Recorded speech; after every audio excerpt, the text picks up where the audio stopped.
Hey Flosstube, this is Tara with Will to Woman Crafts, and rumors of my demise have been vastly overstated. I have resurrected from the COVID fog. If you don't follow me on Instagram or don't care for the unboxing videos, I have returned from StitchCon and I did for sure get COVID. For sure get COVID. So it is now Tuesday, June 18th. And I mean, I was really starting to feel better over the weekend, but I just kind of, this is when we're filming, we'll put it that way.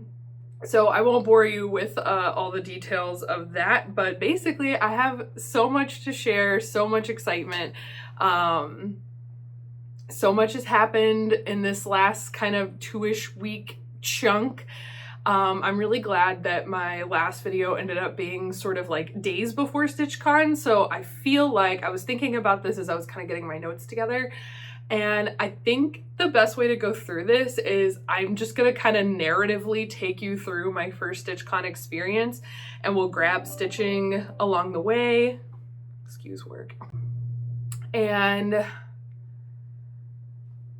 some haul along the way, and hopefully this is kind of a fun way to approach this, because the thought of like taking stuff out and being like, oh, well, we started this, but then I bought this here, and you know, I think it's too much, and at least it's too much for my brain to handle at this time. So we're going for it. We are going for it. So my last Flosstube I filmed on June 2nd. And in between that time kind of worked on whips, nothing crazy happened. And then on June 5th, which was a Wednesday, I took a half day and flew out to Cincinnati, and met up and stayed Wednesday night with my friend Chandria of Chandria Carol Stitches. Everybody that I mention, I'm gonna just throw their names down below. Met so many amazing people. So Chandria graciously offered to host me Wednesday night. She offered to host me for the whole retreat, but as you will hear later, I sort of, from hearing her experience last year and the way she kind of tackled StitchCon and knowing myself, like, I thought maybe it would be a better fit if I just stayed at a hotel nearby, because I really wanted to maximize like the late night stitching room, and her house is about a 40-minute drive, and so, you know, I didn't want her like waiting around on me or us having to kind of like navigate that situation, so we could both enjoy StitchCon to the max of the way we wanted to enjoy it. But I do think I convinced her to stay in a hotel next year. But anyway, so I stayed with her Wednesday night. We had a lovely time, got to see her house and all her stitching in person, which was already exciting. We had met previously. If you've been around, she comes through Atlanta for work, and so we've actually met I guess twice in person in Atlanta. So now I was getting to go visit her, which was nice. And so she was like, I'm already like, this is gonna be bad. This is gonna be bad. No, it's gonna be great. I wish that I hadn't had to wait so long before telling you this whole story, but it's gonna be great. We're gonna have a great time anyway. Anyway, so we went to dinner, and so dinner was kind of an interesting one, because I, having posted my last Flosstube, got reached out to by Amanda, who is a fellow Black Needle Society stitcher that we chat sometimes, and she mentioned that she was coming in to the Cincinnati area to have dinner with Erin, who is, oh gosh, walking and stitches on Instagram and now hiking, the hiking stitcher on YouTube. She started a Flosstube since all this. So she was like, oh, I'm gonna get dinner with Erin. You guys should come. And so I hadn't met either of them in person, but, you know, been on chats with them. So we said, okay, great. And we went to dinner together on Wednesday night, and that ended up working out perfectly, because we had Chandria and I, who we didn't really have a table planned, and Erin also didn't have a table planned. And then Erin had bumped into, at her hotel, Jessie of Jessie Marie Does Stuff, which was her like guess who's coming to dinner moment.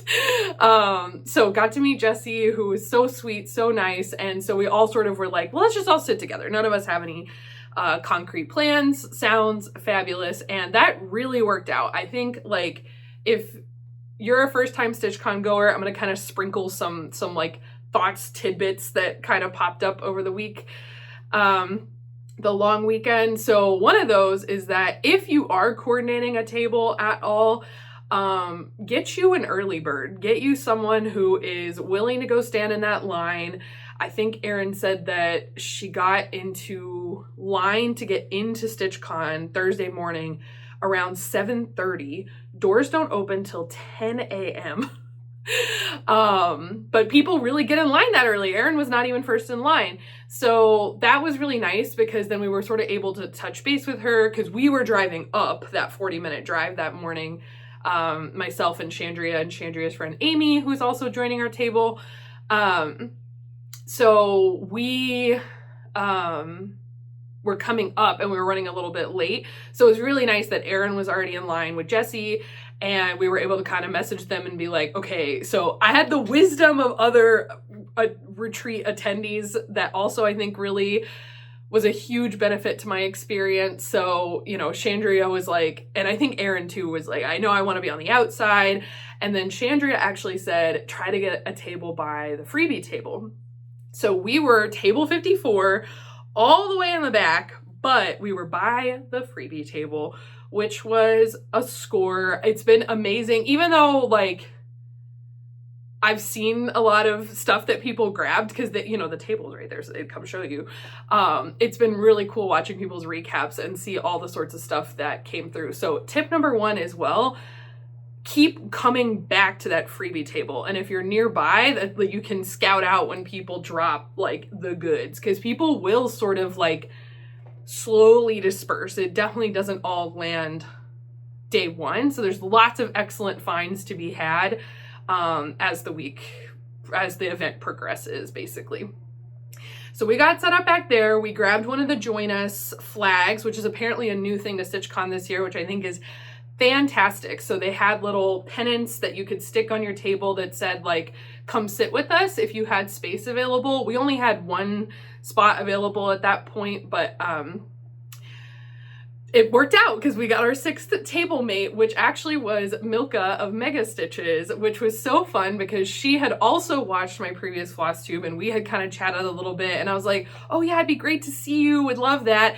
And then boom, there she was at my table. So our table was complete. We put the flag away and it was just a fantastic table, which I think obviously again contributed to what an amazing time I had.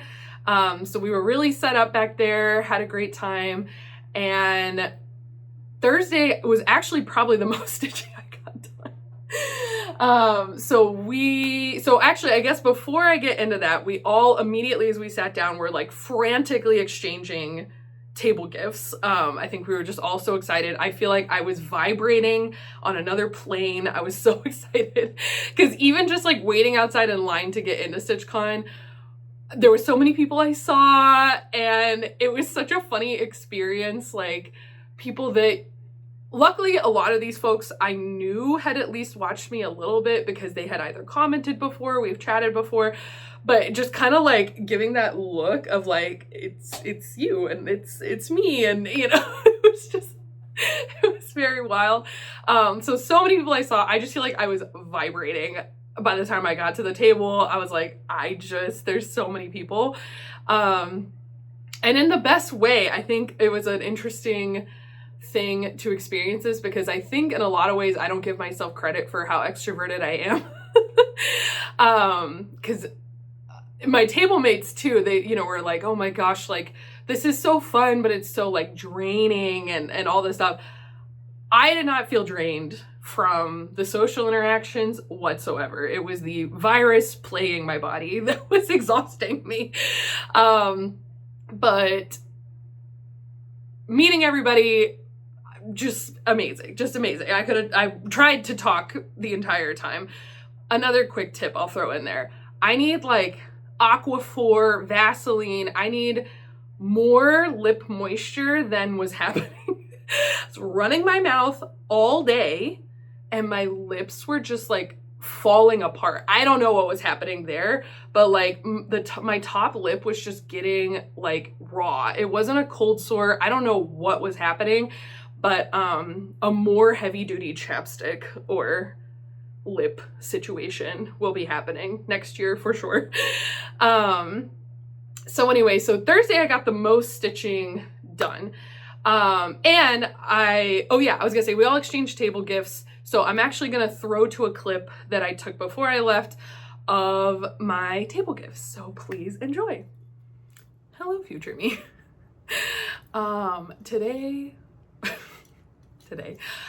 we're talking about table gifts. So I think I've alluded at this point to what these are, maybe, I'm not sure, but this idea, this concept was fully ripped from Julie and Stitches, who talked about making shrinky dink needle minders. And here we are. Just first, a little ASMR. Let's listen to the sound together, shall we?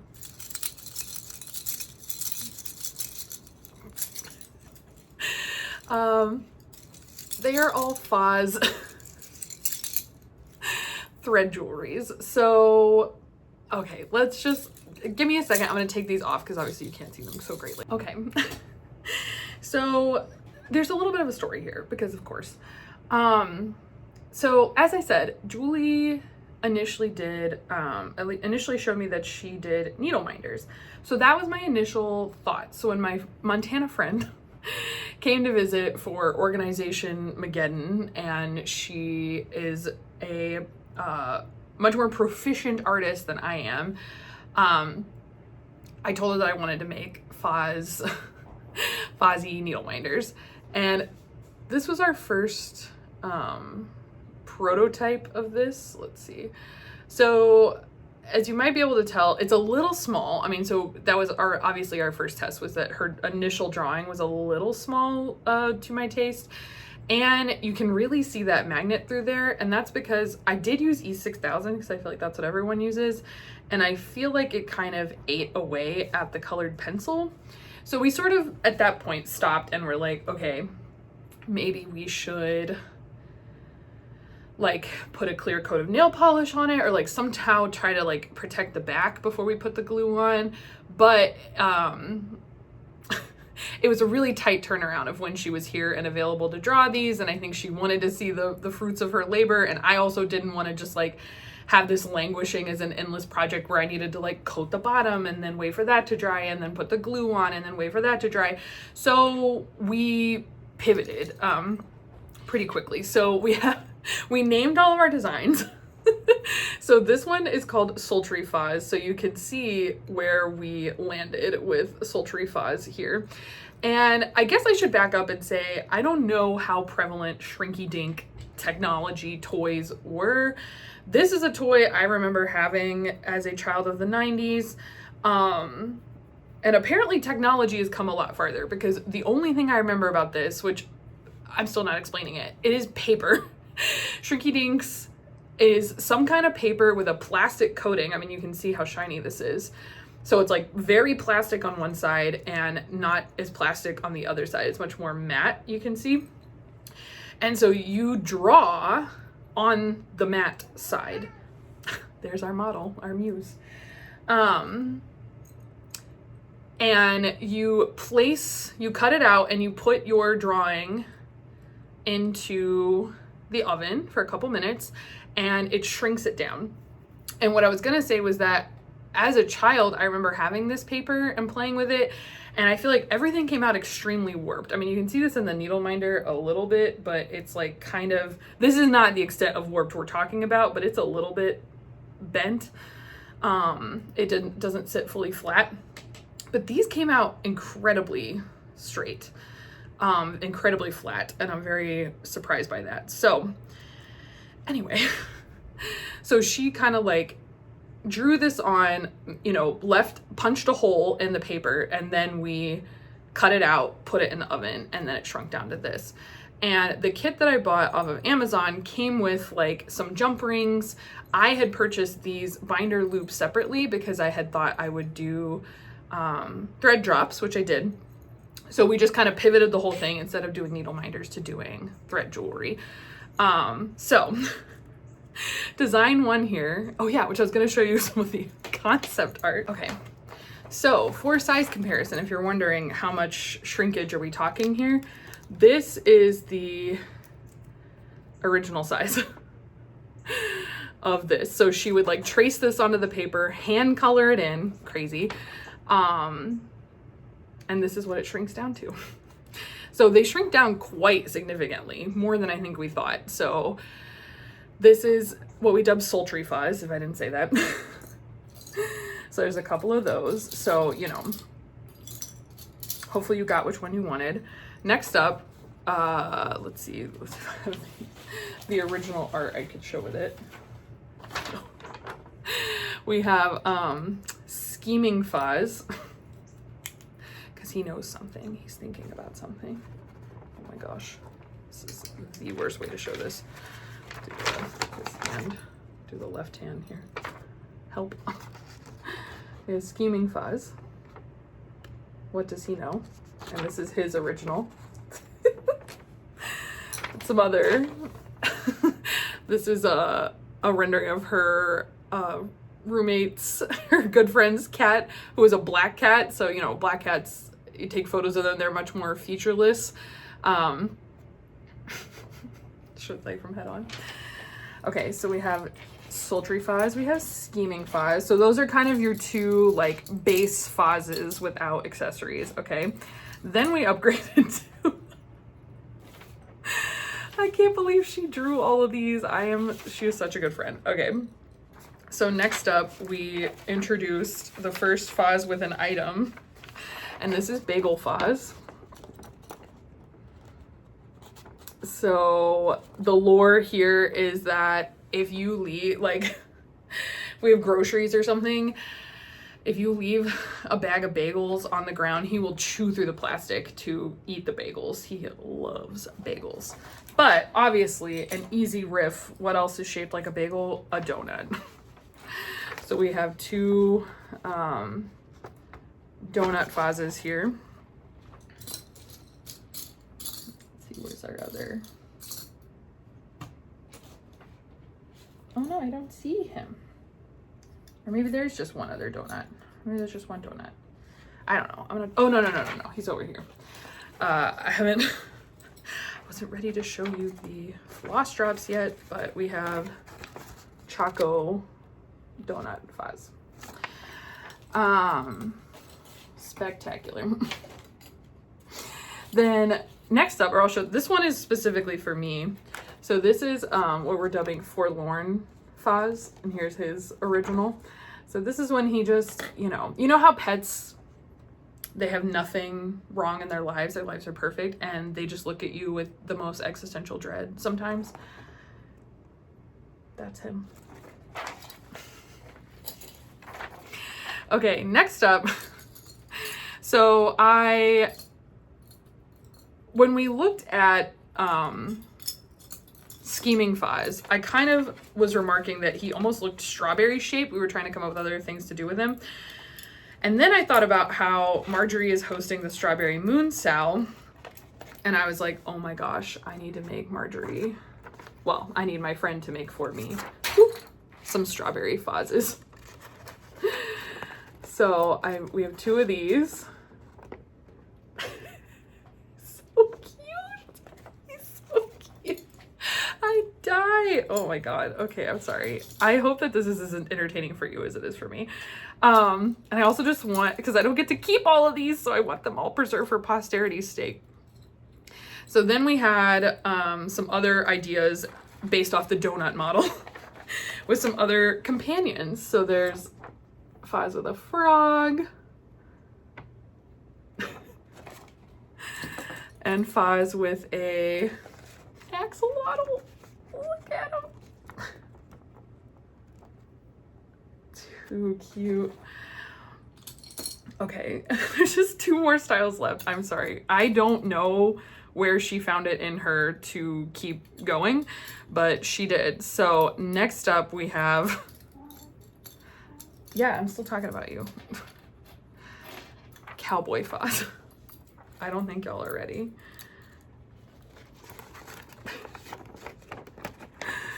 So yeah, here we go.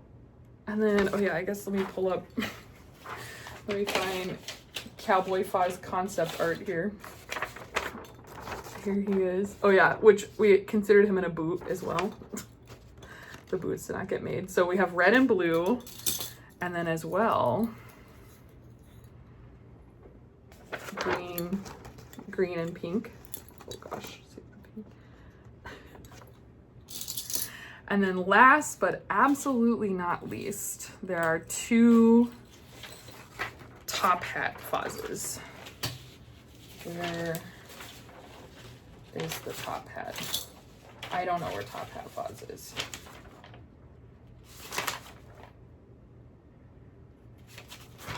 Oh, okay, that's right. Top hat Foz is based off cowboy model with top hat. You know, it's really fascinating to watch an artist do work. I would never think to do something like that, but you know, you don't gotta reinvent the wheel every time. So here's the two top hat Fozes with his little bow tie. So with that, I did take the sultry design and I did make floss drops. So they have my info, some lines for you to write your stuff. And yeah, so this is the gift.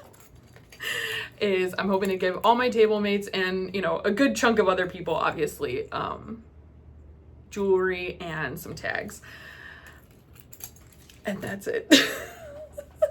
Thank you again to my friend. I could not do this without you. Even having these tracings, you know, her shading and all that, like, she is so talented. I am so fortunate to be her friend and that she was willing to do all of this for me. Anyway, I'm leading StitchCon. I'm leaning into being very passionate about my cat, which is a choice. I promise I have other interests like cross stitch. But no, I'm just kidding. I just think it's fun. I don't really have any of like my own branding or logo, and he's my favorite little kitty ever. So he's just my best bud. And so I'm going to share him with everybody else because unfortunately you don't all get to meet him. I'm so sorry about it. All right, this clip has been way too long. Yeah, I'm sure I'm recapping StitchCon right now, so take it back. Welcome back. So yeah, I let everyone pick their little Fozzie charms and everyone was so sweet about it. Certainly I feel that my gift, I fell somewhat in the average on the table gift slider. Some people, you know, made very elaborate handmade gifts, and I mean mine was handmade and elaborate. I mean, certainly I outsourced the labor to my friend, but maybe not. It wasn't like a bag or anything, but anyway, they were very appreciated, which makes me really happy. And I am gonna work to hopefully get her to make some more for the Black Needle Society retreat in August. But anyway, so packing wise, I didn't take any clips of all this, but I sort of mentally planned for 1 or 2 new starts. And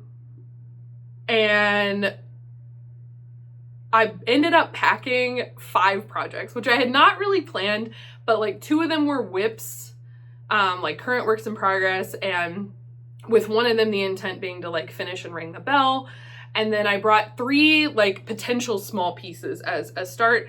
And then I sort of mentally, just from hearing other people's experiences, was kind of mentally budgeting that there was probably going to be a StitchCon start that like a group of us started at the event, which happened. But I am happy to report that at the end, I only didn't stitch on 1 of the 5 projects that I brought, and I ended up with 3 starts.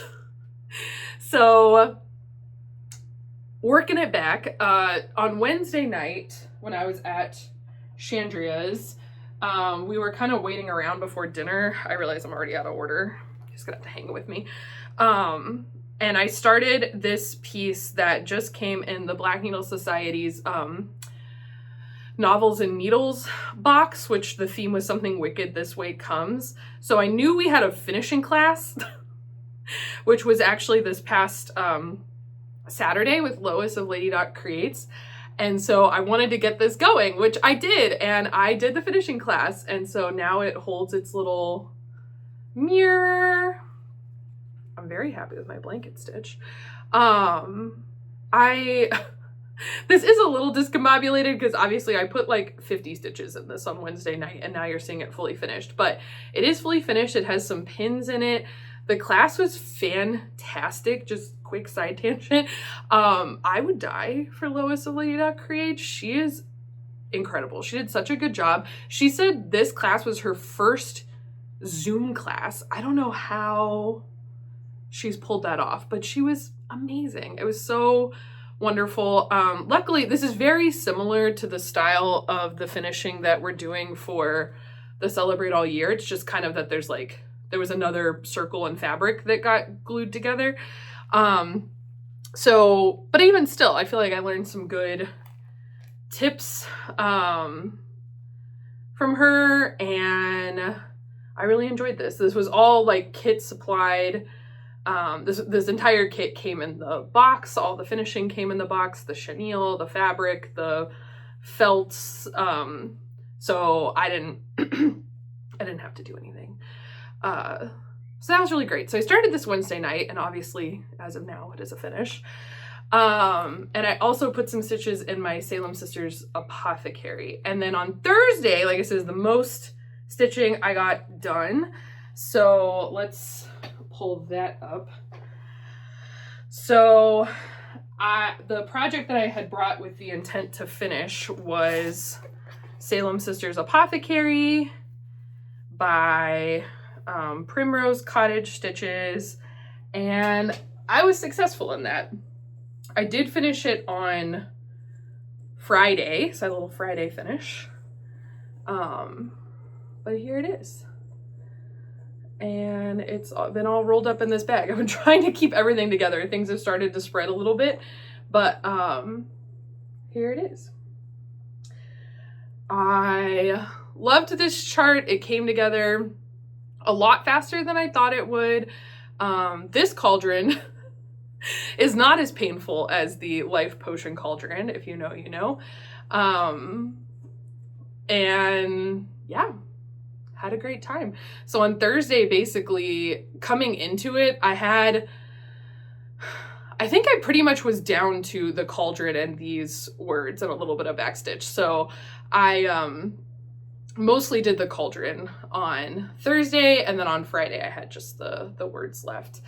So anyway, so on Thursday I worked on this because I had goals. And then also on Thursday, oh my gosh, this is also gonna be a mess to put up. This is fine. I had brought my Deadly Aquarium stitch along because I was behind on exhibit 2. And as you can see now, I am up to exhibit 3. So exhibit 2 was the bull kelp and the puffer fish. So cute. So I worked on that, and I believe I finished, no, I have no idea. I finished, all I know is that I completely finished exhibit 2 right before exhibit 3 dropped, which was this fire coral, but then I didn't really stitch on this again during StitchCon. I think all I did is I put in this kind of like base where the coral is growing out of. And that was all I did at StitchCon. After StitchCon, like the past couple of days, I put the actual fire coral in, and now I'm behind. Exhibit 4 dropped this past Friday, which has 3 fish, but thankfully that's a smaller drop, and this coming Friday is an off week, so I should easily be able to keep on track, but technically a little bit behind now, but not by much. This was such a fun one to bring. I'm really glad I brought it because so many people had it. It's obviously a very popular stitch along right now. And so people came by, people were really oohing and eyeing over my fabric choice, which made me feel really good. So this is 40 count eucalyptus by Atomic Ranch, which Atomic Ranch was one of the fabric dyers at the Annex in the trunk show, and so that was really exciting. But yeah, I guess also I heard someone else mention this, but something to keep in mind: people are getting in line at 7:30 in the morning to get into StitchCon at 10 a.m. on Thursday. Technically, nothing starts until like 7 p.m. on Thursday. Obviously, the stitching room is open, but like the Annex, like all the shopping, all that stuff, that's not till Friday. So that's incredible. But anyway, so I think that's partially why I got so much done on Thursday, because like I was obviously chatting with a lot of people, but there wasn't really so much to go do and see at that time. But anyway, yeah, 40 count eucalyptus. I realized I didn't see the fabric on the other one, but we're gonna pick it back up, so we'll catch it then. But yeah, love the fire coral. Very excited about the fish. Also, pro tip, if you're a pattern keeper user like myself, go ahead and take a peek at that PDF that she sends every month. Because on Sunday, I ended up talking to, well, I talked to her multiple times during the weekend, but specifically on Sunday, I was talking to Karen of Stitching Past My Bedtime. Love her. And she asked me, she said, oh, she was working on Exhibit 2. And she was like, oh, do you think I should put the back stitch in? Because she says on there not to put the back stitch on the kelp yet. Like, you should wait. And I was like, say what now? Like, I had specifically put the back stitch in prior to StitchCon because I didn't want to be messing with it. So there are notes about like suggested times to maybe not do the back stitch. But mine's in there. So I just told her, you know, you do you, but if it comes back to bite me in the butt, or bite you in the butt, if you also do it, you can curse me out. It's okay. Luckily, I mean, the back stitch has really not been like egregious, like especially on the kelp, it's just kind of like detailing. I don't even know if you could fully see it, but all that to say, I think it'll be okay. And if it's not, I will simply cut it out and put it back in. It's not enough back stitching on there for me to really get too twisted up. I'll just wiggle the needle in if I have to. But yeah, there's also great tips, like for Exhibit 4, the top fish that's kind of the most like far away for counting wise. She said that you can be off 1 to 2 stitches in any direction and be okay. So great stuff in that PDF. Us pattern keeper users just missing all this good intel. So fantastic. So that was Thursday stitching. I did almost 1,000 stitches on Thursday, so that was really awesome. I hit up the late night stitching room on Thursday and finally got to sit with Hillary of Subpar Stitches, who I had been making eyes at all day. We have like been in each other's comments on our videos but never talked directly, and we just got on like a house on fire. It was so funny. And she was sitting with that night the Hathaway Stitchers, Erin and Amity, who are as hilarious and wonderful in person as they are in their videos. And then Erin, there's a lot of Erin W of Fairies and, oh gosh, I have a card. It'll be down there. And then Karen and her friend, who is also a K name, I want to say, of Stitching Past My Bedtime, which I made a joke to them then that I was like, oh, I guess you're like legally required to be here, huh? If your branding is Stitching Past My Bedtime, right? Anyway, very fun table to sit at, and we were up pretty late till about midnight. But then what's funny is that every night after that, I stayed up later than the night before, which was a choice, which is also part of why I think I got sick. I was not helping my body at all keep my immune system going, we'll put it that way. So that was Thursday. Friday, I did the least stitching, but I grabbed breakfast, bumped into Rachel of Lemonade Stitching at breakfast, which was great. Got her to show me all her goodies. And then we were queued up for the Annex. So the Annex is like the trunk show that is inside StitchCon. There's kind of like 3 ways to shop when you're at StitchCon. There's shopping at the Annex, which is inside the convention center, very dangerous. There's going to Keepsakes, which we'll talk about later. And then you could also like send a piece of paper to Keepsakes if you didn't like physically want to take the trip. And they would like get your order together and bring it back to you. So 3 ways to shop, and 2 of them that are extremely convenient. And obviously going to Keepsakes is not like inconvenient. It was just a little bit more of a effort comparatively. So on Friday we were like, so I started at the Annex. So I'll show you. So I had my eye on 2 things in particular that I knew I wanted from the Annex. And I had heard that it was like, you know, fabric and stuff, like you could probably, you know, you don't necessarily have to be there like rope drop to get the fabric that you want. Obviously, if you want like a whole yard or a half, you probably want to be there. But, you know, I didn't have any fabric specifically in mind. I had a couple things that I was like thinking of in the back of my mind. But it was just very overwhelming. So they said, if you want like specific products though, like kind of some of the handmade stuff, you know, not charts, not threads, that kind of thing, that's what you want to be there on time for. So we were in the line waiting for the Annex to open, Rachel and I, and mission accomplished. So the first thing I got was a project roll. So this definitely was something that was filed under oh, I can make that, or like, I'll get to that one day, and I never have. So here it is. I love this little sewing pattern. So it is basically like a quilted, you can see, a quilted piece of fabric with ties. And there is a solid, well, I don't know if it's solid, probably a hollow like tube that is attached, which is really nice. And you can just, it's a great way to store your finished but not fully finished items so that they are spared from dust and sunlight and cat hair and all that jazz. Mine are just like laying out in the open. So I'm very excited now that I've shown this to be able to put this away.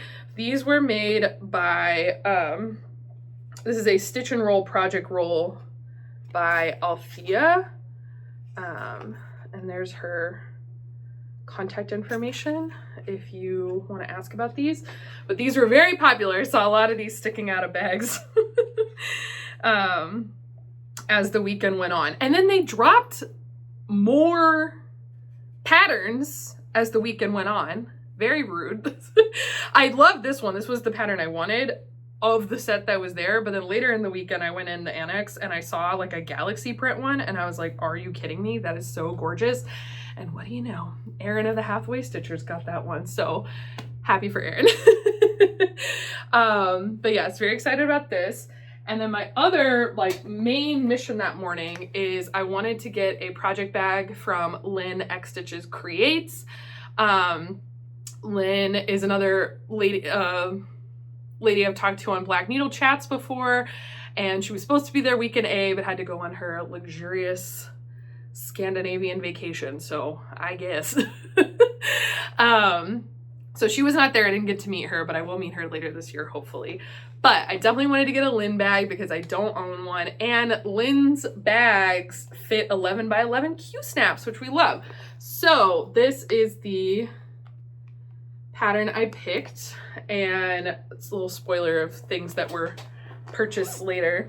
But inside, she's got some scripty fabric in there, and she puts her logo, her tag on the inside. So very happy. I got my Lynn bag. And then as far as that morning went, I literally picked up those 2 things, and then I was looking at fabric, but I just felt very overwhelmed because a lot of people were very excited about it.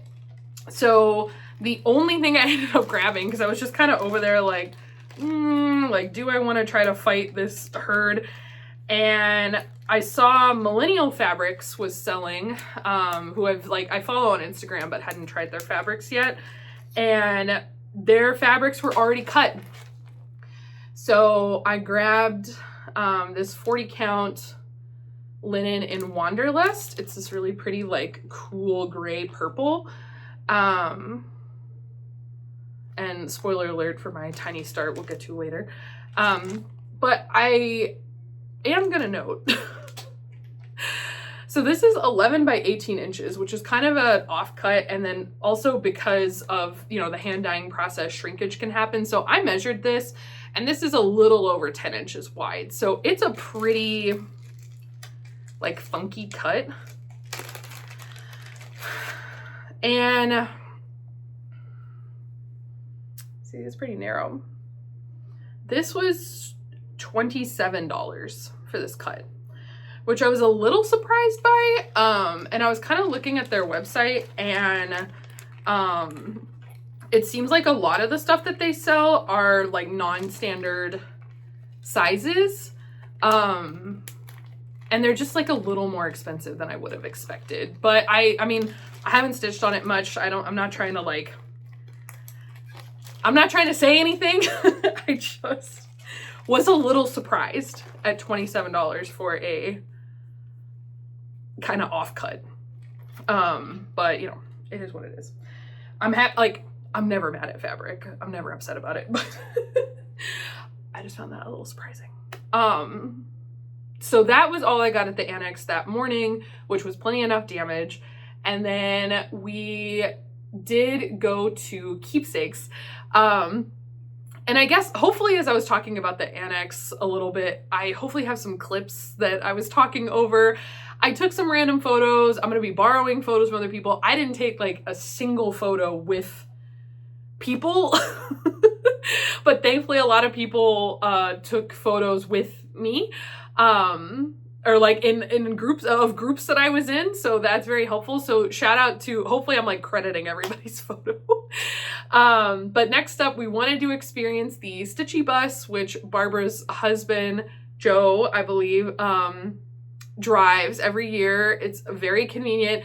So it is, if you are planning to do the Stitchy Bus, you know that that's at minimum an hour and a half commitment, because the Stitchy Bus, they don't announce the times, but it leaves the convention center on the hour, and it leaves Keepsakes on the half hour. So, you know, you get there, you know, so say you're leaving at 10, and then you're going to get there, you know, between 10:15 and 10:30, and then they're not going to be back till 11:30. So it's at least a half hour venture, or an hour and a half venture if you're taking the Stitchy Bus.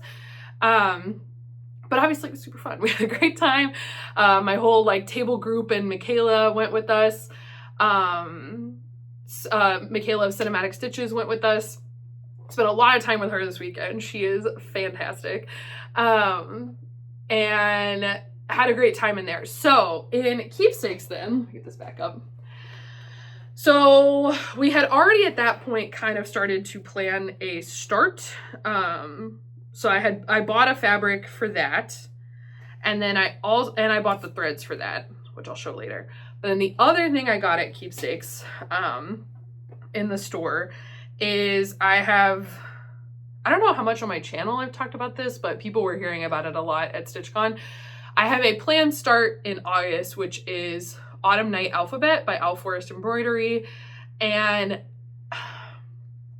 I did buy the thread pack. It is not with me. The person that I co-bought it with has the threads right now. But I bought I don't remember. I might have chickened out and got the 32 count, the 32 count pack. I don't remember, but I have either the 32 or the 36, thinking I would stitch it on a 36. And unfortunately, the size of this is such that on a 36 count fabric for a like fat quarter, it would give me an inch border on all sides, which I don't really mind. I'm not scared of a skinny border. But with the way like, it's just so big.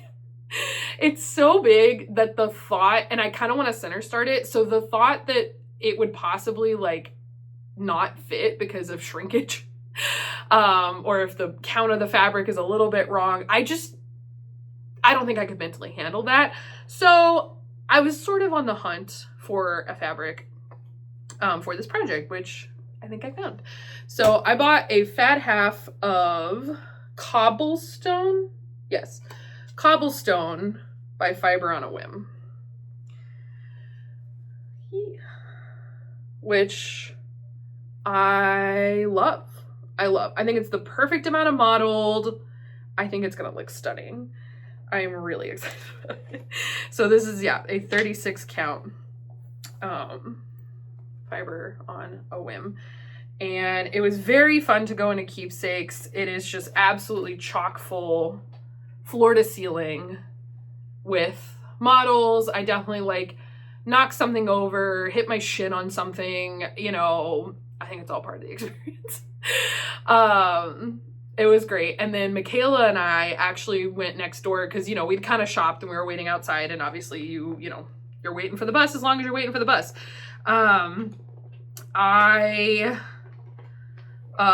We went next door to the like fabric store, the like quilt shop, which was also really cute. And Michaela got like a little table runner kit, which was adorable.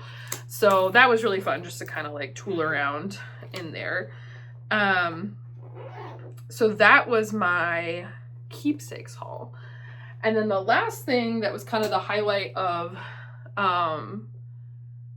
Friday was I did have my Friday finish, which hopefully I'll put a picture up here. Jessie and I went up to the front. She was working on gosh dang it, every time I can't remember who does these. She's working on like a Quaker monthly series that's from like From the Heart Needle Art, maybe, I'm not sure. You'll have to watch her YouTube. She put up a StitchCon recap, but it's gorgeous. People were also coming by and oohing and ahhing over that, which also was a benefit to my experience, is that sitting with such a notable figure as Jessie, people were coming by all the time to say hi to her. So it was nice. We got good traffic because of our celeb status with Jessie there, which was fantastic.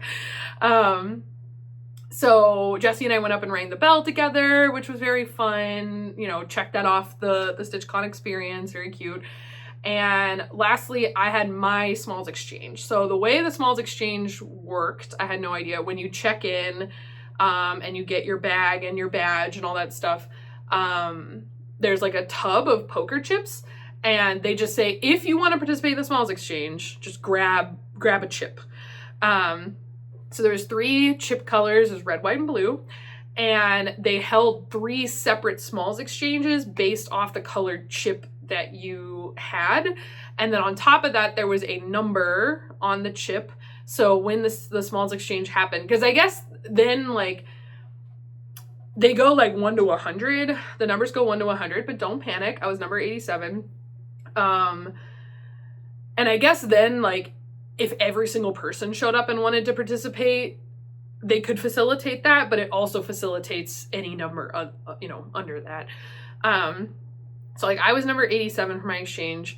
And then what they do is Steph goes up and starts calling like number ranges in a random order. So like I said, I was number 87, but the first numerical group that was called was, I think, like 71 to 80. So like just in front of me, you know? So you don't know what order you're gonna get. I did happen to be in the last group that was called, which is fine. And I did show my small last time. I'll put up another picture of it here. Unfortunately, I didn't get any picture of like the packaging or anything else I put it in, but that's fine. But so I was the last group. So I had been up to the table, and one of the things they have you do, which I think is really smart, is you are to theme the packaging around what, you know, kind of style your piece is. So I had put mine in kind of like it had like little eggs on the outside, like colored eggs. So it kind of had that Easter vibe. And looking at the table, I think I remember seeing, and I'm going to just put like pictures of Smalls Exchange tables as I'm talking about this, so you can get a vibe of the types of things that people did, because it really is a range. So I was looking at my table and I saw, you know, some Halloween ones, which seemed like a safe bet. Like just the outer packaging looked Halloween themed. I saw some that looked more Christmassy that also seemed like a semi-safe bet for me. And then there was one bag which was purple, and all it had on the outside was this little glass wine charm, this little wine ornament, which it's so cool. It's like liquid inside of it. So this was hanging on the outside of the bag and it was purple. And I do love wine, so I was like, oh, so even when I had every option available to me, that one stuck out. I was like, I think I'd probably go for a Halloween one or the wine one. And then I went back to my, you know, seat, and then unbeknownst to me was in the last group to get called. So pickings were slim at that point, but that bag was still there, as you could see. That is the one I grabbed. So let me show you the small. It's so cute. So it says stitching is my happy hour. And we have kind of this like wine glass with a little tomato, and like the needle is kind of like a cocktail, like a swizzle stick almost, and then little bobbins in here. And she added some charms. So we have some little stork scissor charm, as well as this little wine bottle, which I didn't even notice. It says, it has a little strawberry on it, and it says sweet, which is so like fitting for the fact that everyone was working on the strawberry moon sal, which we'll talk about in a second. But she finished it. She had a little envelope back, beautiful fabric. And yeah, it was so sweet, which I think like some general thoughts I just wanted to share about the Smalls exchange. I went into it with minimal expectations. I really thought, like, I didn't seek to have the most extravagant, over-the-top package. What I ended up including with mine, I will tell you, again, unfortunately, I don't think I have any photos, but I can show you a picture of this for sure. I purchased from Market, one of Heartstrings Samplery. Her husband does these, like, little wooden things. So I purchased, like, a sheep bobbin, because I thought that went with like the Easter spring vibe. And then I also at Michael's I found some like rubber stamps that were flowers that I thought was cute, and then I put a couple chocolates in there. And I feel like hopefully, again, you're probably looking at pictures, I feel like mine hit the like middle of kind of stuff included. This one having like one little glass extra is maybe on the like kind of, it's like, I don't want to say lower or bottom because I truly was so excited to receive this. But like of things that were included in bags, maybe it was a little bit less.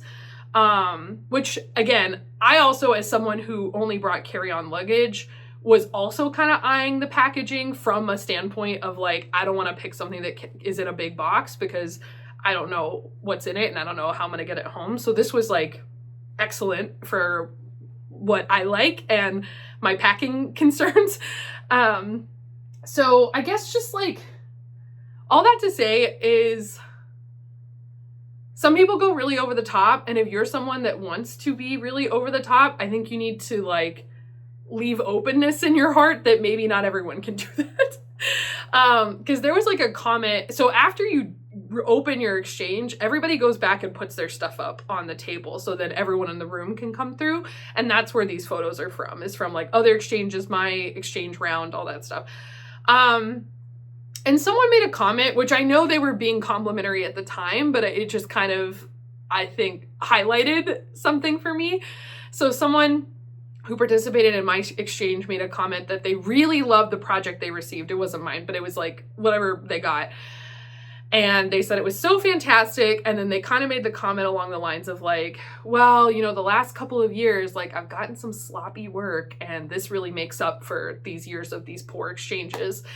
And I don't know, that just kind of made me feel some type of way. Like, I think as makers, we all should know better than anyone how much love and care goes into making a handmade item for another person, especially a stranger. And I I think that we should, and how vulnerable it is to share your handmade work, especially with strangers and other needle workers. So I don't know. I guess I don't really know what my thesis is on this other than like, I think I would participate in the Smalls Exchange again. I think people just need to like, don't be someone that goes way over the top if you're going to be really upset if someone else didn't go over the top, because it's not a requirement. Let's put it that way. I think that's my take home. The only thing someone is required to put in the bag is a stitched small. And anything else is an extra. And I think we would all be happier to remember that. So like the lady, I feel so bad. I don't know her name. I know we got a photo, but again, it was on her phone and I have not been in touch. She followed, unbeknownst to me when I picked this up, she followed me back to my seat and watched me open it, which, like I said, out of the whole lineup, I was excited to open that bag. So I was really excited to get it. And she seemed like she had been like almost like really upset that her bag was one of the last bags, because again, I was in the last group. And which I can relate to. Like, I think my box got picked either right before my group got called, or it was like someone in the last group with me, but they picked it up right before I got over there. So, you know, but I think that's the point of the theming as well, right? Like, it needed to wait till it got to me because I'm the one that wanted it. And the packaging was appropriate because it aligned with what I thought it would be, and I'm very happy with it. So, she seemed like she was almost upset that her bag hadn't been picked until the last group. And so I think she was really happy to see how happy I was, which, I'm glad. And we had a great chat about it. And I told her, I was like, in all honesty, like, when the whole table was there, this bag stood out to me. I'm really glad it was still there. So anyway, I don't know, just some thoughts, some musings about if you have not participated in a Smalls Exchange, things to consider. Also, something I wanted to throw out there, which I guess, like, this doesn't really help because I guess if anyone has allergies, they're probably not going to participate anyway. But something I heard from someone in a Black Needle Society chat actually was that they don't participate in Smalls Exchanges because they have an allergy to nuts. And so many of us use crushed walnut shells. And I don't know why no one has said this before. I had never thought about that because, I mean, genuinely, like, when I thought about stuffing my pillow, I would have probably put the crushed walnut shells in it because I bought a huge bag.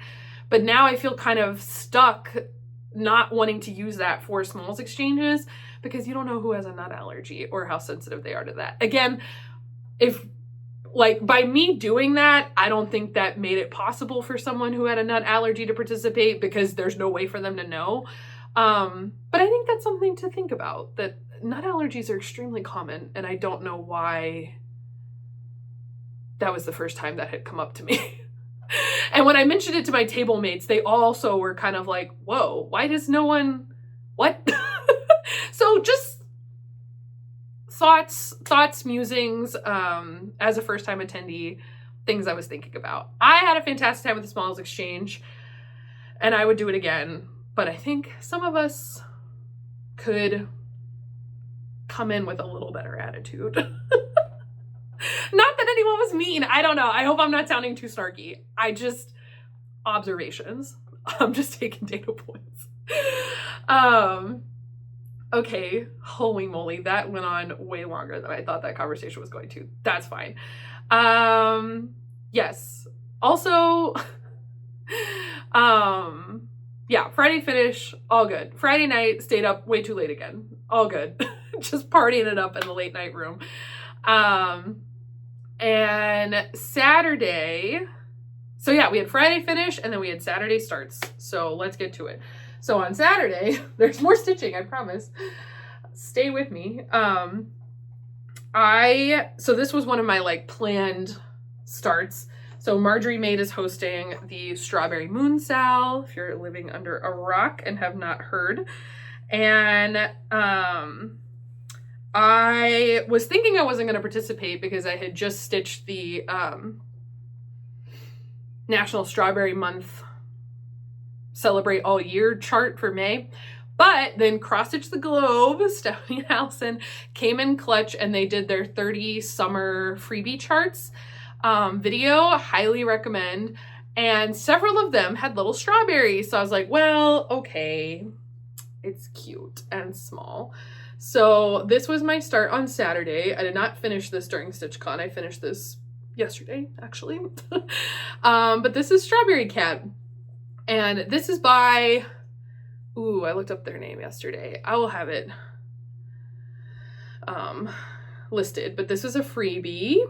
And it is darling. And so this is stitched on the same fabric as Salem Sisters, which this really got people in a tizzy that I didn't cut my fabric, that I just kind of yoink. I had measured this before I like left home. This was always planned, but people were really feeling some kind of way about that. But I don't like to cut fabric. That's how I make mistakes, okay? So I'm like, I'm not gonna cut it until I'm in the privacy of my own home and I can measure it 40 times and still make a mistake. So this is 32 count doubloon by Picture This Plus. All that to say, this is all DMC. And I love it. There are numerous little spacing errors in here. Probably because, again, I was stitching this primarily at late night, Saturday night, and was delirious at that point. Yeah, which I guess, oh gosh, I am so sorry, y'all. You can always message me if you have like bailed and you're like, I don't know, man. This was stitched with Shades of Gray by Fiberlicious Yummy Fibers. It's great. It's a great thread. I love it. Anyway, these are all DMC. So this is also a start and finish since I last saw you. Help. Okay. And that was also for Catter Day, Sal, or something. Tasha of Britches Get Stitches came by. She was so sweet. Oh my God, she did so good. Such a good job of taking photos with folks. Like, definitely go watch her video. Someone had contacted Erin and Amity on the, with the cross stitch Salander, which if you're seeing any like photos that I've attributed that to, that's them. They're doing amazing work. Someone had been like, I don't really have any stitchy friends and I want to stitch cats on Saturday. So this was a double dip. Did I post it at the time? No, but this was a double dip because this was Strawberry Moon and it was a cat that I stitched on Saturday. Okay. So also on Saturday, you get to see the project that was sort of the group mind start. So this started because Hillary of Subpar Stitches bought this artsy housewife chart, Beach Red. And Artsy Housewife's trunk show definitely like floored me. I mean, I've looked at her designs as everyone has recently. She's really taken the world by storm and her designs are beautiful, but I just kind of was like, I don't know. They seem really big. The models were stunning, just absolutely beautiful. But also sneaky because she stitches them on like pretty high counts. So again, they don't look that big, but then you see them in person and you're like, that's a lot of stitching. That's a lot of stitching. So anyway, Hillary had bought Beach Red. She came over to our table to show us.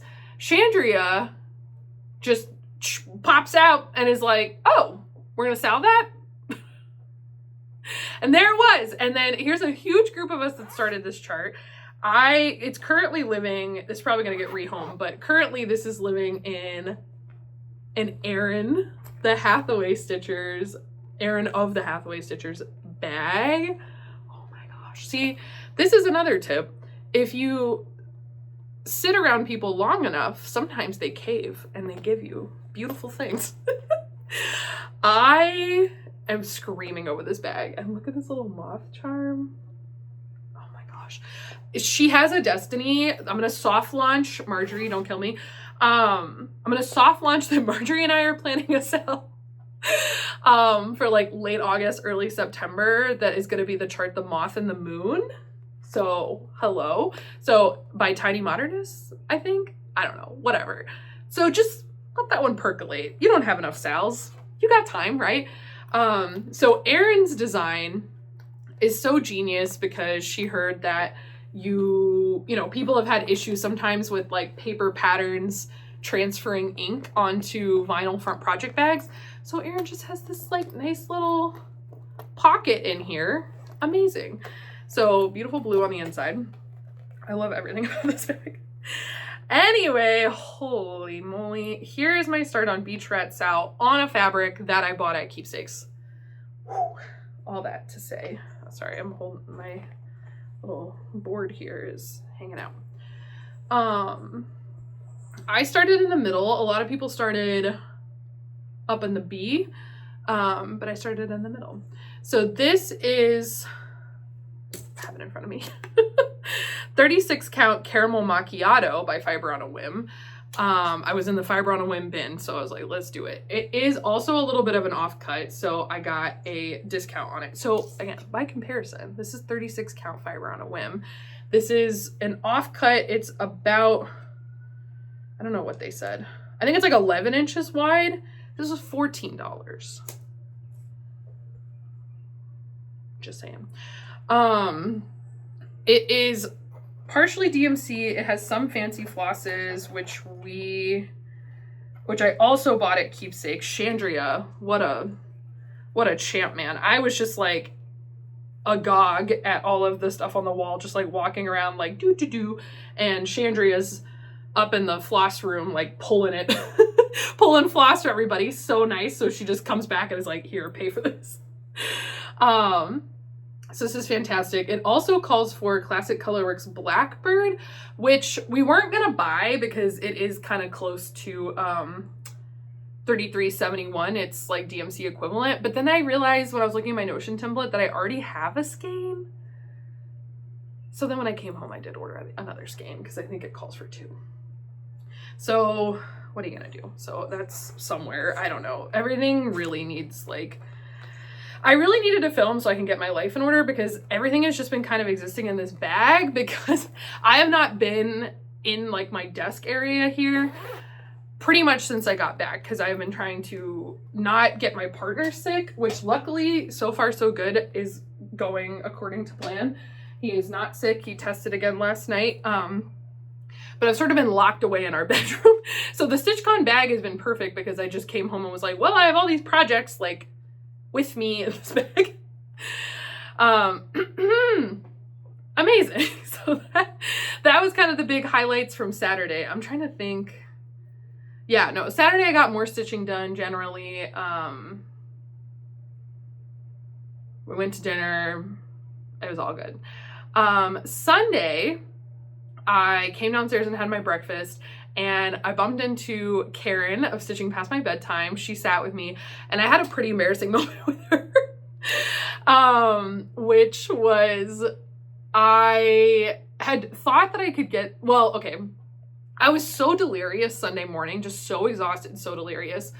I didn't have the brain capacity to like make normal human answers. So Karen came down and she was like, oh, can I sit with you for breakfast? I was like, yeah, absolutely. So she sat down and she was like, oh, your hair looks like so nice down. The response to which I gave was, thanks, I showered. Which is like not what I meant. I did shower and I did wash my hair. What I meant is that I had washed my hair the night before. I had tried to get through without it, but it was not having it. So I had washed my hair the night before. That's not something you say. And then of course, like we're in the like Hyatt breakfast area. So like everyone is laughing around me. What an odd thing to say. Just like, thanks, I showered. Oh my God. Anyway, she was a sweetheart and we were bonding over our deadly aquarium, and then we're like making the rounds because again, everybody's in after I made that very sane comment. So everybody was focused on us. So we were showing everybody our deadly aquarium. Everybody was very excited, and we kind of moved because Saturday night, with like that's when the raffles happen and the grand prize and the live auctions, which was amazing to watch. I didn't know that StitchCon like associated with a service project every year, which was pretty cool. And I did really like that the charity that we were like raising funds for is local. I think that's really cool because sometimes like the bigger charities get, the less it feels like maybe your money is going towards direct action. So I really respect that they choose local charities. So they were doing I think it's New Life Furniture is the organization name, but the like event they were calling it was Beds for Sleepy Heads. So New Life Furniture Cincinnati furnishes apartments and homes for people who are, you know, unable to for one reason or another. If you've moved, you know how expensive that can be. Forget like, you know, between deposits and all that stuff, like forget furnishing a place. So, you know, for like kids who've aged out of foster care or, you know, people who are leaving domestic violence situations, just all sorts of reasons that people don't have funds to furnish a home. So they do that very important work. And in particular, so largely they accept used furniture, and that's what they use to furnish homes. But in particular, beds and mattresses are tricky because the standards for accepting a donated mattress are very high, understandably. No one deserves just receive like a donated gross old mattress. That's not a kindness. So, you know, the standards for mattress donation and bed donation are quite high. So that's typically something they end up just buying new, understandably. So that was what all the funds were that we were raising were going for, like the raffle ticket sales, the live auction, all that stuff was going towards that organization. And I think for weekend A, for the whole weekend, we raised, I want to say in the ballpark of $31,000, which is fantastic. That is just like, especially again, when you think about like a local charity, that is like money. And that was only weekend A. And from what I've seen on the post, I'm pretty sure weekend B like took it even further. So that is some, I hope, very significant money for them. And I thought that was very cool. Anyway, I'm losing it Sunday morning, and now clearly. So Karen and I make our way over to the sitting room, and my table, what was left, so like everybody left Saturday is all I was trying to say with that, is that there was a lot of leaving immediately after that. We were of course up partying till 2 a.m. What are you gonna do? And came back to the stitching room, and what was left of my table, Jessie had left. She had an earlier flight. Amy had left because she was just, I think, done at that point. And she's in school for nursing, so she has, you know, like work, like shift work to get back to, whereas I think a lot of us like kind of work, you know, more office jobs. So Amy had left, so it was down to like me, Milka, Chandria, and Erin. And so we sort of consolidated and went and sat by the table with Tasha, Precious Kid Stitches, Hillary Subpar Stitches, and Amity and Erin, the Halfway Stitchers, and then Tasha's friend Michelle. I don't know if she was still there. And then we made a new friend, Chelsea. I don't know your handle, but Chelsea was hilarious. She had joined us in late night the night before. And other Erin W. Was also there. And anyway, we kind of consolidated tables down. We were sitting by them, and we were there until about noon. And then Chandria and Erin and I took off, and we went and had lunch, and dropped Erin off because Erin wasn't leaving till Monday. And then Chandria and I headed to the airport, which I was a little early to, but at that point, frankly, I was just like, I need to just go sit. I was so tired.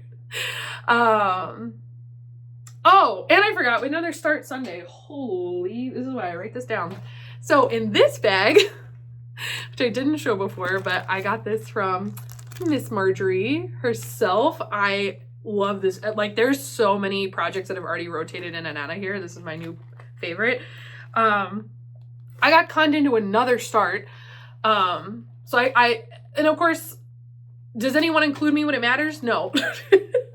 So late night room Saturday night, I had rolled up and Aaron and Amy and Hillary had been like, oh, are you joining the Pray For Me start tomorrow? And I was like, the what? Nobody told me shit. So they had all put their little floss order into Keepsakes earlier that day and bought their little patterns and had their little fabric, and I didn't have anything. So Sunday morning, I'm back in the Annex and I bought this Lucy Beam chart. So this is there's a series of 4. There's 5. So the options are Pray For Me, I'm Petty, and then there's Envious, Stubborn, and Bitter. I almost did Bitter because where this has flowers, Bitter is like lemons with salt shakers. And when I was in the Annex trying to buy this and I saw a million copies of the other 3, but I thought they were out of Petty, I was like, I'm about to buy up the whole Bitter stock because I'm petty and bitter about this, but I found the chart. Anyway, got this, and then Hillary was like, you know what, just use a thread of mine. So I did. You might have clocked this earlier. I did have a start on my 40 count millennial fabric. So this is all I have done. This is one single strand, not even cut. You can see the dangling thread. Not even cut, courtesy of Hillary. Thank you so much. So then I had to come home and I was like, well, I guess I gotta kit up that project I started already. Thanks for nothing. Excuse me, my fur child is eating tissue paper. So anyway, I had such a good time. So I'm starting this and I think it will be good. And hold on, are the threads in here now? Yes. So that's another thing I feel like no one tells you about, is that you might have shopping to do when you get home. So anyway, I know this is like not really the called for fabric at all, but I thought it'd be really pretty on there. So I am happy with it.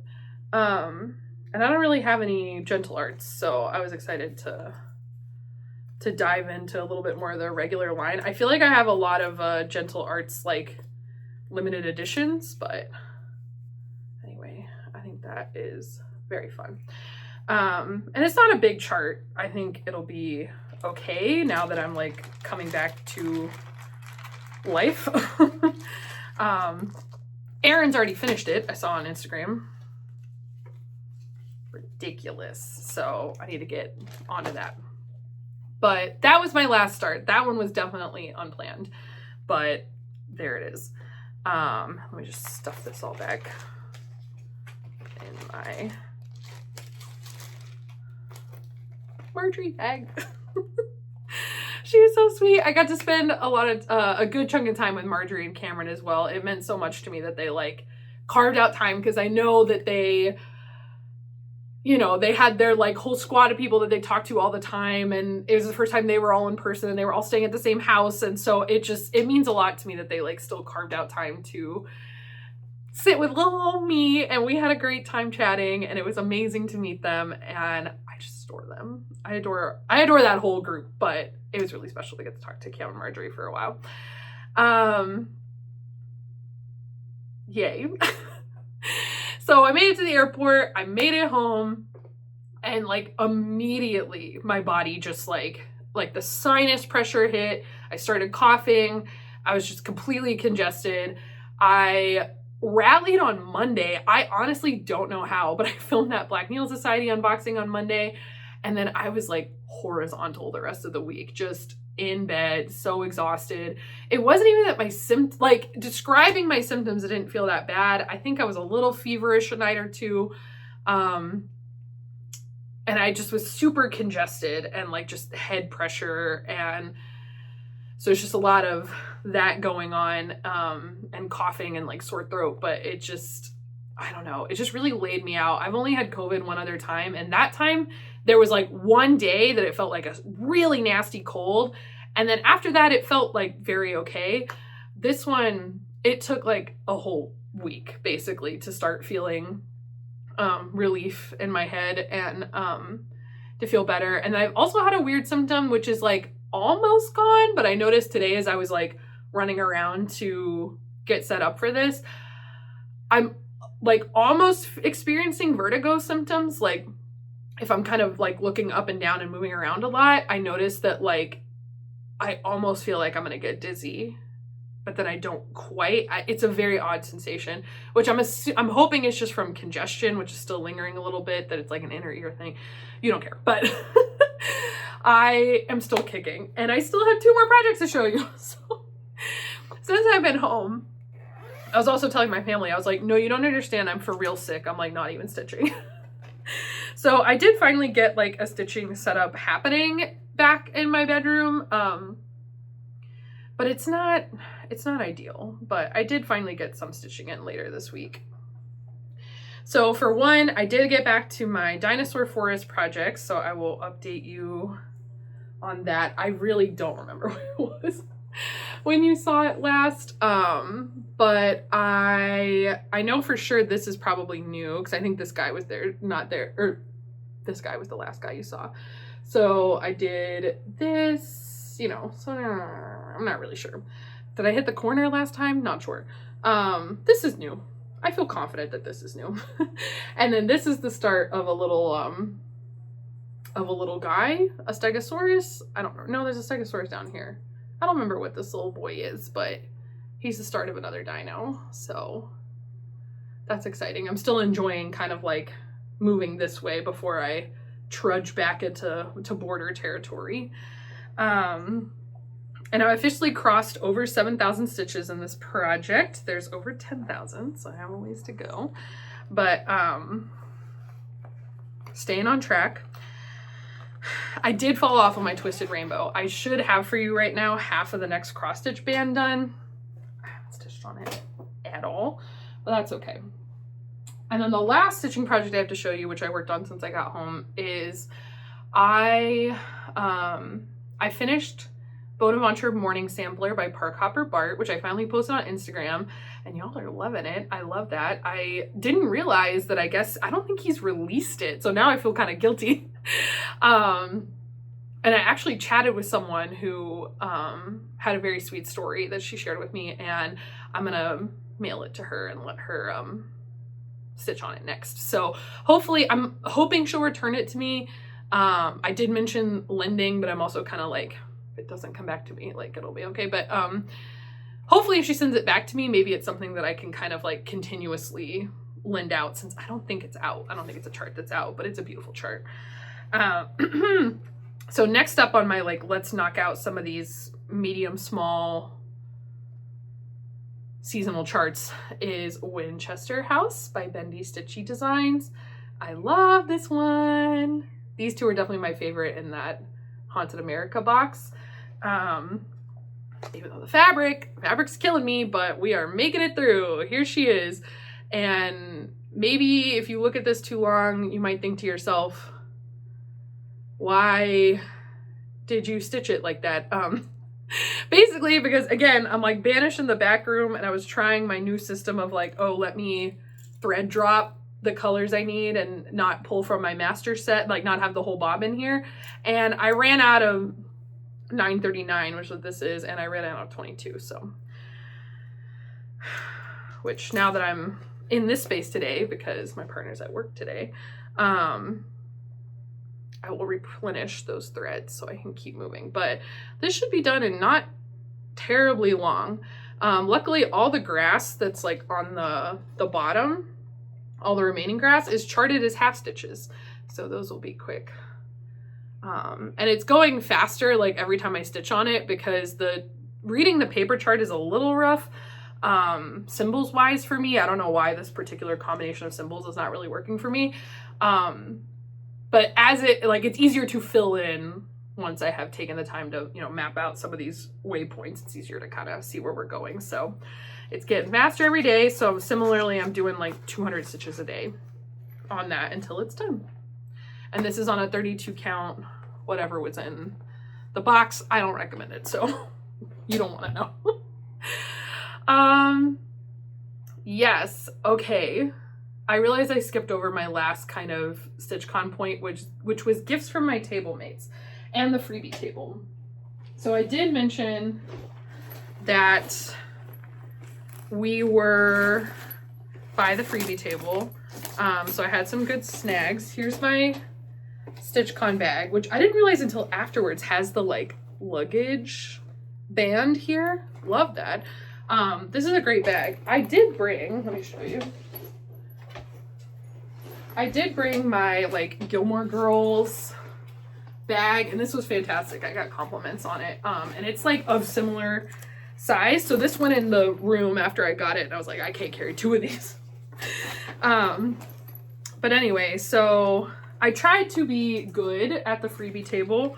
And so I only grabbed a couple things. So, but again, there was some unbelievable finds in there. If you go watch Subpar Stitches, she got a couple. Someone dropped 3 like Disney Dreams full kits. Holy cow. I didn't find anything quite that dramatic, but I got these little tiny modernist gift tags. I thought these were so cute and would be a fun add-on to a Smalls Exchange in the future. So it's like a little kit. I haven't opened it yet, so I'm not 100% sure like exactly what's in there, but I thought these were darling little fruit puns. Squeeze the day. Thought that was super cute. I got this chart, Stitch and Val's stuff. I don't have a lot of older charts, and so I don't know, there was some that felt very cute to me.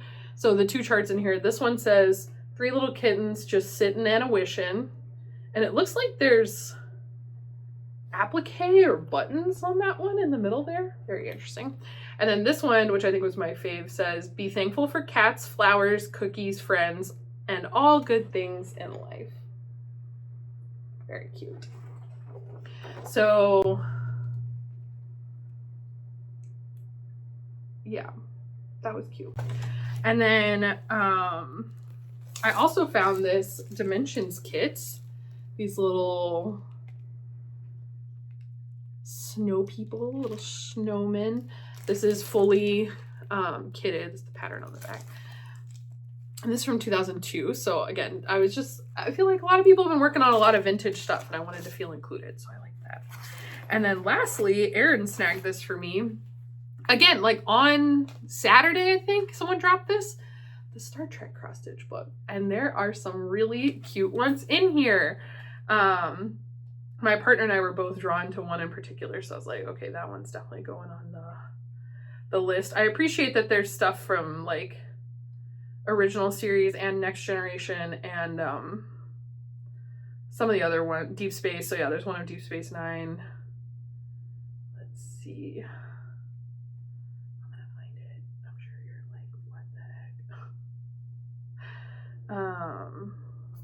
Oh yeah, here we go. I really like the little holodeck one. And then I also, oh yeah, here we go. I like this one a lot, especially thinking, I don't know if I'm going to be assigned a cube when I go back into work, but if I am, I'm definitely stitching this one. Because you made me come back to the office, and I will put snarky things up. And then there's like 2 kind of like samplers in the back, which I thought were quite cool. So there's like this one in kind of the Star Trek font, and then there's a Klingon one as well, which I thought was fun. So that was a great find. This was definitely the winner for me, I think. And then I am gonna just do kind of like a pan over things I got, but I was gonna highlight specifically what my table mates gave me. So Jessie gave us these cute little bags. They all had different sayings. I picked "You Are Worthy." And she gave us a little notebook and some acrylic tags. And these look like that kind that you can like slip, I don't know if you can see, but this top section here, you can slip the sleeve of a DMC, like the belly band of a DMC skein. You could like slip it on there, which is kind of cool. And it's got, you know, the scrap. Anyway, very fun style. She gave us a little pin with the journal, and she gave us a spoolie, which I was actually like hoping these would come around because I don't own any, and I've certainly had visits from the frog that required it, and you might see some fuzzies. I did need it because, as I said, Strawberry Cat was kind of a mess. So that was very cute from GSC. And then, oh yeah, I snagged, this was kind of a freebie. Chandria let us go through her stuff before it went up there. So I grabbed these two kind of pastel-y 14 count Adas from Chandria. Okay, I think that is all of that.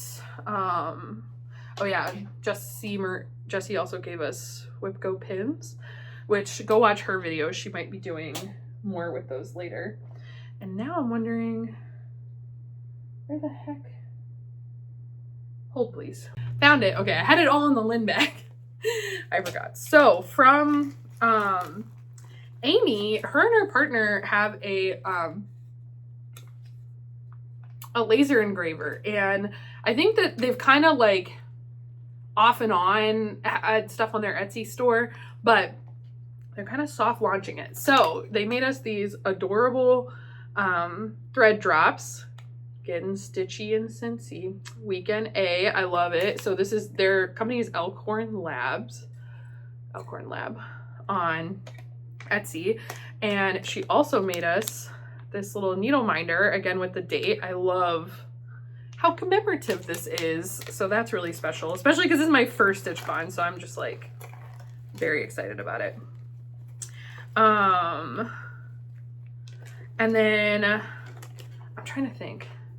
I don't think Erin brought anything. Milka gave us floss tags, which I'm not gonna find. Milka gave us some floss tags. I gave out my little floss tags and my charms. So yeah, I think that was mainly it. Jessie and then editing Kara here. I completely forgot. Erin did get us these very cool 3D printed little cauldrons. I love it, with thread drops. So let me just take back my words. Thank you so much, Erin. This was living on a different, it's just everything is all over, but yes, there we go. Found another table gift. I think that was mainly it. Jessie, and then Chandria made us orts catchers. Let's see. That thing's just squirreled away. I stole two of them. Whoops. So she made these. I got this one for my deadly, to match my deadly aquarium, but they're kind of they fold up and they go flat. Those were a big hit. I don't know where my other one is. Again, I think it's like semi in use somewhere. Yeah, I will have like panned footage of all the other stuff I got. So many beautiful like scissor fobs and things. I also forgot at the Annex, I bought one of these little, it's like a sticky pad for beading, and there's a magnet here for your needle. I thought this was so nice and sleek, and I have nothing good to bead with, and I have several Satsuma Streets and Mill Hills in my future, so I thought that was a worthwhile investment. I've never seen one in person.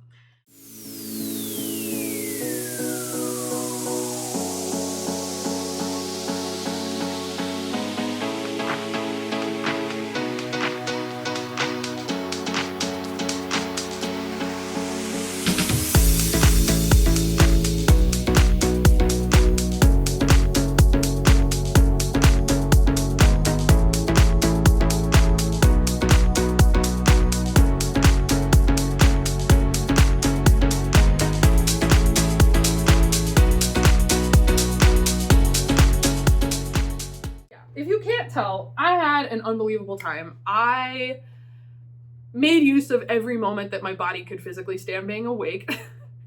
And I think, like I said, toward the beginning when I mentioned, if you're still with me, toward the beginning I mentioned that I don't give myself credit sometimes for how extroverted I am.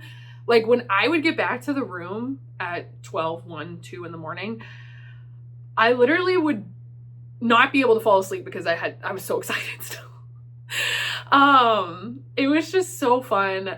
the late night room, being able to sit with like, I mean, obviously our table, we had a great time during the day, but it's just a lot wackier. And again, I think as the days go on, we just got more and more sleep deprived. And so it has been so long since I just like was crying, like not breathing, kind of like wheeze laughing. And that just happened multiple times, like every night. What a time. I also realized I got this pin from somebody and I needed to show him off. He's so good.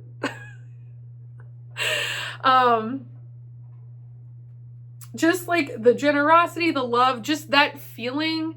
I've heard other people describe this, so, you know, I hate to reiterate a point, but it really is true. But being surrounded by people that get as excited about the thing that you're that excited about is a whole nother experience. Like I said, talking to Karen on Sunday, you know, we had been chatting about our deadly aquariums. She was still working on part 2. She came over and was like, oh, like, should I do the back stitching on the puffer? Because, you know, she said the bulk help, maybe we shouldn't do that, blah, blah, blah. And like the whole table like everyone was just like, all right, we're going to make a decision here. And we were like, okay, well, you know, she mentioned that, blah, blah, blah. Like just people immediately were jumping in and we're like, let's crowdsource this for you. Let's figure this out. Everyone is so excited about everything you bought. Everyone's just like ready to go, start something. Let's do something crazy. So many people I interacted with. I also got to meet Athena of Stitching Goddess Designs, Bobby of Pumpkin Creek Primitives, Candy the 614 Stitcher, Ymir Almond M&Ms, Deb of, I don't know her like Instagram name, but she's with the Sunshine Stitchers. Their whole table was so nice. It was great to chat with them. Went over there a couple times. I just like, yeah, just being around all those people that are so excited about the thing that you're excited about. And it's just so wild that something like having that one thing in common, how much else we have in common, you know, like there's nothing that says that should be the case. But it was so fun. And I feel like, you know, Michaela and I were talking like video game stuff, and she sent me a rec that actually I'm going to highlight. She was like, oh, here's something to pass, you know, the time while you're in your sick bed. Just like, what a magical time. My heart feels so full, just full to bursting with illness. No, I'm just kidding. Yeah, I could gush forever, but I definitely 100% want to go back next year. I am even more excited for Black Needle Society Camp, even though I think, you know, I'm keeping an open mind that I think it's going to be a very different experience. There's like maybe 100 people at that retreat. I don't know if everyone's going to want to be partying as late as I was. We'll see. Is it Connie who count twice, stitch once? I know she's a night owl, so we'll see. We'll see. But I have I know that for camp, I'm going to have a roommate who goes to bed at a much more reasonable hour. So like, I don't want to be, you know, I don't want to be disrespectful. So yeah, I'm just thrilled to experience all the different experiences, but StitchCon was everything I had hoped for and more, for sure. It's just really nice because I think as overwhelming as it might be to have that many people around, it is nice that you have such a wide net of people that you're catching, you know, like your odds of seeing someone are much higher just because there's more people in the room. But I have other retreats in mind for sure that I want to try out. I hadn't heard of Stitching in the Wilds, which is hosted by Garon Stitchery. And now I think that their shop is in Alabama. That might be a really fun one for me to try because that would be one that I would drive to. Because I think it's going to be in Montgomery, Alabama moving forward. So just lots to think about moving forward. So much fun, so much friendship. And Hillary said this in her video, but I'm like, I feel like unfortunately y'all are stuck with me. That's just the way I feel. I'm like, everyone was so amazing and y'all are all stuck with me permanently now. And I think the other takeaway I wanted to put out there is if you are thinking about a floss tube and you feel, you know, all the feelings that I think come with the thought of putting yourself out on the internet, especially when there are so many floss tubes, I think it can feel oversaturated in some aspects. I know I felt that way, especially because I didn't have like a particular, I don't feel like I have an angle, you know what I mean? I'm not really offering anything particularly unique or special other than myself. I still say it's worth it. I say it's worth it because as someone who was like a chronic online lurker, I watched all these people, but I didn't interact with them. I feel like crossing that hurdle and like making yourself vulnerable by putting yourself on the internet, whether that's like being more active on your Instagram or your, you know, your YouTube or Twitch or whatever it is. I feel like that opened me up to talking to people. Like I am much more likely to strictly communicate with someone online now even than I was prior to having a Flosstube, because like I said, you sort of put yourself out there. And so it's like they are out there, but you've also done the vulnerable thing. You know, I don't know if that makes sense, but I think it really helped me become much more open to chatting with people when I thought like, oh God, like they're going to think I'm so cringy for commenting this or whatever. Having a Flosstube, knowing that every comment truly just like heartens your day. It just makes you feel so like included and happy and loved. I'm so much more likely to put myself out there, which then in turn begets like more relationships, more friendships. So that is that. This is such a long video. I am so sorry. And I have one more thing to show you. I bet you didn't think, if you have hung around this long, you get the surprise treat. So I should have probably shown this more at the top, but in March, I had the Gilmore Girls virtual retreat and I won one of the big raffles at that, and which was the Al's Pancake World basket. And one of the prizes in that basket was a pair of hand-knit socks from none other than Cece Gilmore, a Stars Hollow denizen themselves. And they finally arrived. So the theme comes in the yarn that was used. So this is the Ice Cream Queen yarn that is a callback to when Rory is the ice cream queen in Gilmore Girls. And I am in love. Unfortunately, it is not the time of year to enjoy hand-knitted socks, but they do fit. And I'm very grateful for them and I love them so much. I am a little horrified because these do fit, and I have started a sock like years ago. I don't think they're this size. So I guess I'm gonna have to finish that sock to figure out if it fits or not. But anyway, thank you so much, Cece, if you hung around this far. I adore them. I know I messaged Cece, but I'm very excited to meet you at camp as well. Okay, yeah, last thing, very last thing. I am going to shout out a quick game real quick because Michaela recommended it and it's been great in my sick bed. And this is, I don't even think I have the name right. Case of the Golden Idol, the series Case of the Golden Idol. I'm not sure.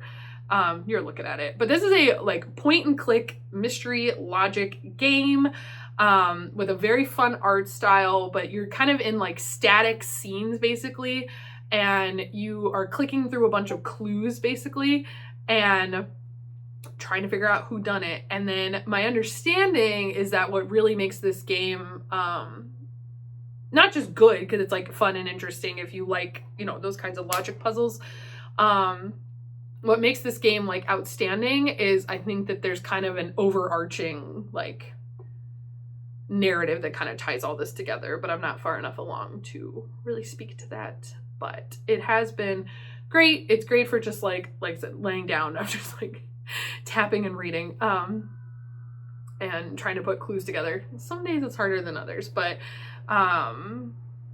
thank you, Michaela, for that recommendation. It's been great. It was on sale on the Steam or on the Switch in the Nintendo store, so that was perfect timing. with that, I think as far as plans, I'm sure you don't care at this point. You just want to be released. I have several sales to catch up on, and I'm going to keep chucking along on Winchester House, just try to knock out some of those, because as I mentioned, we have a lot of big starts coming later in the year, so hopefully you will stick around. Hopefully you're interested. And I need to stop talking now. So if you were at StitchCon, if we met, hi, amazing, wonderful, pleasure to meet you. I had an amazing interaction with everybody I talked to. And I hope to see you next year. And if not, I hope to see you in the next video. Y'all take care. I'll see you soon. Bye.